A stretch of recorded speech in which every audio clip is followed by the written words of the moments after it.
আচ্ছা, আপনারা কি জানেন প্রাচীন বাংলায় এমন একটি বিশ্ববিদ্যালয় ছিল ১৩০০ বছর আগে, যেখানে দেশ বিদেশ থেকে মানুষ আসতো পড়ালেখা করার জন্য।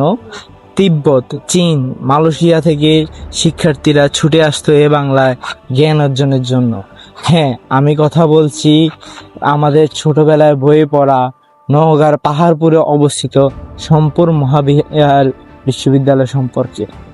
আজকের ভিডিওতে আমরা জানব এই প্রাচীন বিশ্ববিদ্যালয়ের কিছু অবিশ্বাস্য ইতিহাস।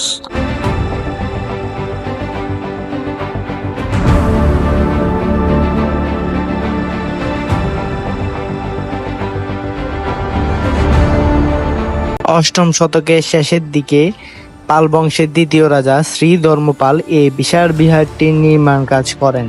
প্রায় ২৭ একর জায়গা জুড়ে বিস্তৃত এই স্থাপনায় ছিল ১৭৭টি বসবাস ঘর, যেখানে বৌদ্ধ ভিক্ষুক এবং ছাত্ররা থাকতেন। এটি শুধু একটি ধর্মীয় স্থান ছিল না, এটি ছিল তৎকালীন চিকিৎসা শাস্ত্র, দর্শন, জ্যোতির্বিজ্ঞান এবং ব্যাকরণ চর্চার মূল কেন্দ্র। চলুন আমরা কিছু দর্শনার্থীদের মতামত জেনে আসি। আপনার ভারত ভারত কিন্তু নালন্দা বিশ্ববিদ্যালয় পুরাপুরি প্রতিষ্ঠা করছে। সরকার চাইলে এটাকে পুরাপুরি উদ্যোগ নিয়ে ধরেন যে আহ, সরকার কিন্তু অনেক জায়গায় আপনার হিস্টোরিক্যাল সেক্টর রিস্টোর করতেছে, চাইলে এটাকে সরকার নতুনভাবে রিস্টোর করতে পারে। বা এখানে কিন্তু আরো অনেক খনন করার জায়গা আছে। হ্যাঁ, সরকার এটাও খনন করে আরো অনেক কিছু পেতে পারে।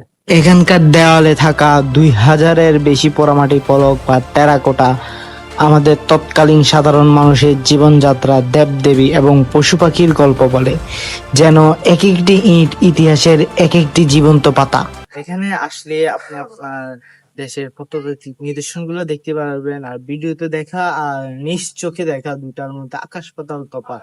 নিজ চোখে দেখলে জিনিসটা যতটা কাছ থেকে অনুভব করতে পারবেন, ভিডিওটা অতটা বোঝা যায় না। আজকের জন্য এখানে বিদায়, দেখা হবে অন্য কোনো ভিডিওতে। ভিডিওটি লাইক, কমেন্ট এবং শেয়ার করে দিবেন।